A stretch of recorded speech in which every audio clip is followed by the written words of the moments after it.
जय श्री कृष्ण। कृष्ण जन्माष्टमी हिंदुओं का एक प्रमुख त्योहार है जो हर साल भाद्रपद कृष्ण पक्ष की अष्टमी को मनाया जाता है। इस बार यह त्योहार 6 और 7 दोनों ही दिसंबर को मनाया जा रहा है, जिस वजह से कुछ लोग यह व्रत 6 सितंबर को रखेंगे तो कुछ लोग इसे 7 तारीख को रखेंगे। इस दिन लोग आधी रात को 12 बजे भगवान कृष्ण के बाल रूप की पूजा करते हैं, लेकिन कोई भी व्रत पूजन कथा के बिना अधूरा माना जाता है। इसलिए आइए इसकी कथा सुनते हैं। स्कंद पुराण के अनुसार द्वापर युग में मथुरा में अग्रसेन नाम के राजा हुए, जो स्वभाव से सीधे साधे थे, जिसकी वजह से उनके ही पुत्र कंस ने उनका राज्य हड़प लिया और स्वयं मथुरा का राजा बन बैठा। कंस की एक बहन थी देवकी। कंस उससे बहुत स्नेह करता था। देवकी का विवाह वसुदेव से हुआ तो विवाह संपन्न होने के बाद कंस स्वयं ही रथ हाँकते हुए बहन को ससुराल छोड़ने के लिए निकल पड़ा। जब वह अपनी बहन को छोड़ने के लिए जा रहा था, तभी एक आकाशवाणी हुई कि जिस बहन को तू इतनी प्रेम से विदा स्वयं ही करने जा रहा है ना, उसी की 8वीं संतान तेरा संहार करेगी।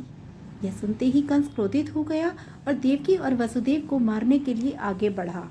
तभी वसुदेव ने कहा कि वह देवकी को कोई नुकसान न पहुंचाए। वसुदेव स्वयं ही देवकी की 8वीं संतान कंस को सौंप देंगे। इसके बाद कंस ने उन दोनों को मारने के बजाय कारगर में डाल दिया।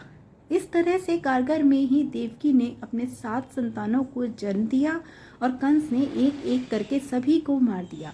इसके बाद जैसे ही देवकी की 8वीं संतान होने को थी, वैसे ही कंस ने कारागार का पहरा और भी कड़ा कर दिया।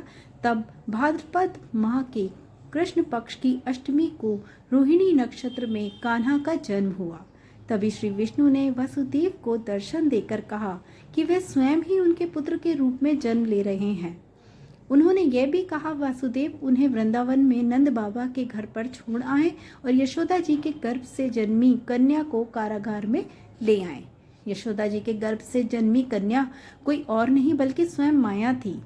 वह सब सुनने के बाद वसुदेव जी ने ठीक वैसा ही किया। भगवान कृष्ण का जैसे ही जन्म हुआ, वसुदेव ने उन्हें अपनी गोद में उठाया। कारागार के सारे ताले खुद ही खुल गए। पहरेदार गहरी नींद के आगोश में आ गए।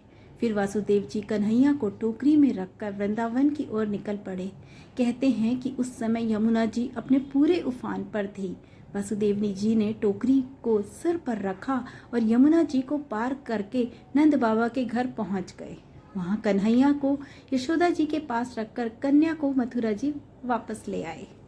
जब कंस को देवकी की 8वीं संतान के बारे में पता चला तो वह कारागार पहुंचा और उसने देखा कि देवकी की 8वीं संतान तो कन्या है, लेकिन फिर भी वह उसे जैसे ही जमीन पर पटकने ही लगा, वह माया रूपी कन्या आसमान में पहुंचकर बोली, अरे मूर्ख, मुझे मारने से क्या होगा? तेरा काल तो पहले ही वृंदावन पहुंच चुका है और जल्दी ही वह तेरा अंत करेगा। इसके बाद कंस ने वृंदावन में जन्मे सभी नवजात शिशुओं का पता लगाया। तब उसे यशोदा के लाला का पता चला तो वह उसे मारने के लिए उसने कई प्रयास करे, लेकिन कोई भी उस बालक का बाल भी बांका नहीं कर पाया। फिर कृष्ण ने युवावस्था में कंस का अंत किया। श्री कृष्ण जन्म की यह अद्भुत कथा सुनने मात्र से ही समस्त पापों का नाश हो जाता है, साथ ही कन्हैया की कृपा बरसती है। जन्माष्टमी की आप सभी को बहुत सारी शुभकामनाएं। अगर आप मेरे चैनल पर नए हैं तो कृपया मेरे चैनल को सब्सक्राइब करें और आगे भी हमसे जुड़े रहें। धन्यवाद।